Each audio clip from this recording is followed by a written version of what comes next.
せせらぎ文庫の皆様、こんにちは。グレースです。今日はオスカー・ワイルドの童話幸福の王子 HappyPrince がちょっと短くなったバージョンを読ませていただきます。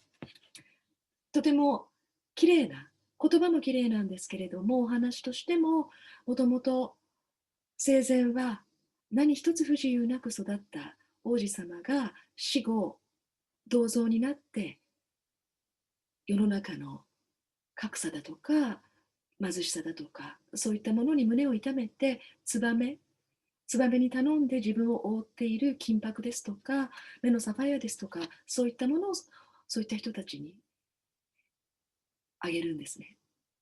それで最終的に王子様もボロボロになってしまってツバメも死んでしまって最後は天に召されるというそういうお話です。では行きます。High above the city, on a tall column, stood the statue of the Happy Prince.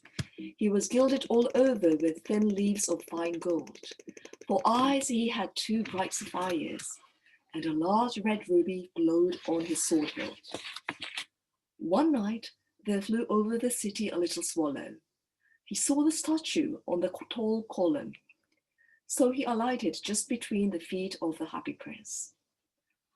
I have a golden bedroom, he said to himself, and he prepared to go to sleep. But just as he was putting his head under his wing, a large drop of water fell on him. Then another drop fell. A third drop fell, and he looked up. The eyes of the Happy Prince were filled with tears, and tears were running down his golden cheeks. His face was so beautiful in the moonlight that the little swallow was filled with pity. Who are you? He said. I am the Happy Prince. Why are you weeping then? Asked the swallow. You have quite drenched me. When I was alive and had a human heart, answered the statue, I did not know what tears were. My courtiers called me the Happy Prince.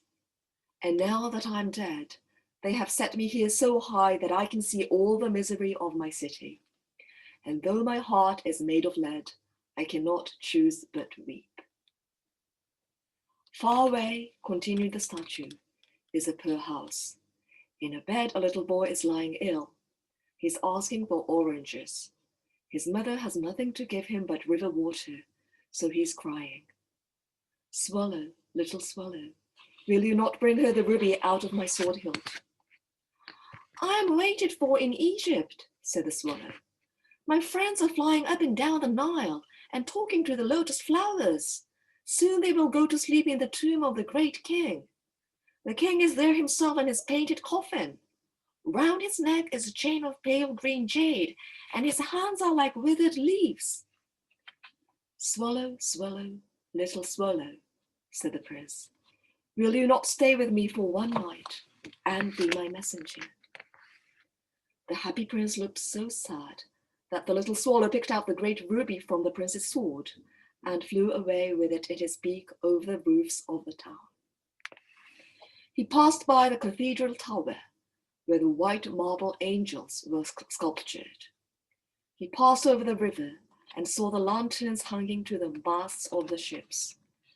At last he came to the poor house where the little boy lay ill and dropped the ruby onto the table. Then he flew back to the Happy Prince. Then he flew back to the Happy Prince and told him what he had done. It is curious, but I feel quite warm now, although it is so cold. When the moon rose the next day, the swallow looked up at the Happy Prince. I'm just starting for Egypt, he said. Swallow, swallow, little swallow, said the prince. Will you not stay with me one night longer? I am waited for in Egypt, answered the swallow. There on a granite throne sits the good god Memnon. All night long he watches the stars, and when the morning star shines, he utters one cry of joy, and then is silent. At noon, the yellow lions come down to the water's edge to drink. Swallow, swallow, little swallow, said the prince. Far away across the city, I see a young man in a garret. He's trying to finish a play for the director of the theatre, but he is too cold to write any more. I will wait with you one night longer, said the swallow, who really had a good heart. Shall I take him another ruby? Alas, I have no ruby now, said the prince. My eyes are all that I have left. They are made of rare sapphires from India. Pluck one of them out and take it to him. Dear prince, said the swallow, I cannot do that. And he began to weep. Swallow, swallow, little swallow, said the prince, do as I command you. So the swallow plucked out the prince's eye and flew away to the student's garret. And when the student looked up, he found the sapphire lying on his desk. I must bid you goodbye, cried the swallow, when the moon rose the next time. I am going to Egypt. Swallow, swallow, little swallow, said the prince, will you not stay with me one night longer? It is winter, answered the swallow, and the snow will soon be here. In Egypt, the sun is warm on the palm trees, and the crocodiles lie in the mud and look lazily about them. Dear prince, I must leave you, but next spring I will bring you back 2 beautiful jewels in place of those you have given away. In the square below, said the happy prince, there stands a little March girl. She has let her marches fall in the gutter. She has no shoes or stockings, and her little head is bare. Pluck out my other eye and give it to her. I will stay with you one night longer, said the swallow, but I cannot pluck out your eye. You would be quite blind then. Swallow, swallow, little swallow, said the prince, do as I command you. So the swallow plucked out the prince's other eye, darted down with it, and slipped the jewel right into the palm of the little March girl's hand. Then the swallow came back to the prince. You are quite blind now, he said, so I will stay with you always. All the next day he sat on the prince's shoulder and told him stories of what he had seen in strange lands. He told him of the red ibises who stand in long rows on the banks of the Nile and catch goldfish in their beaks, of the Sphinx who is as old as the world itself and lives in the desert and knows everything, of the great green snake that sleeps in a palm tree, and of the king of the mountains of the moon, who is as black as ebony and worships a large crystal. Dear little swallow, said the prince, you tell me of marvelous things, but there is no mystery so great as misery. Fly over my city, little swallow, and tell me what you see there. So the swallow flew over the great city and saw the rich merrymaking in their beautiful houses, while the beggars were sitting at the gates.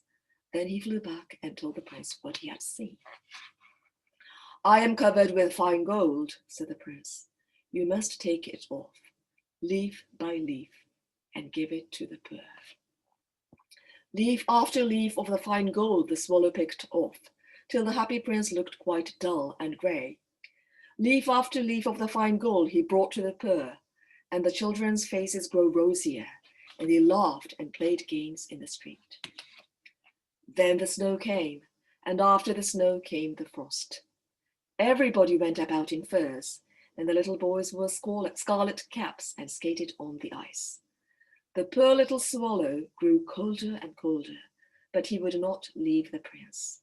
He loved him too well. But at last he knew he was going to die. Goodbye, dear prince, he murmured, and he kissed the happy prince and fell down dead at his feet.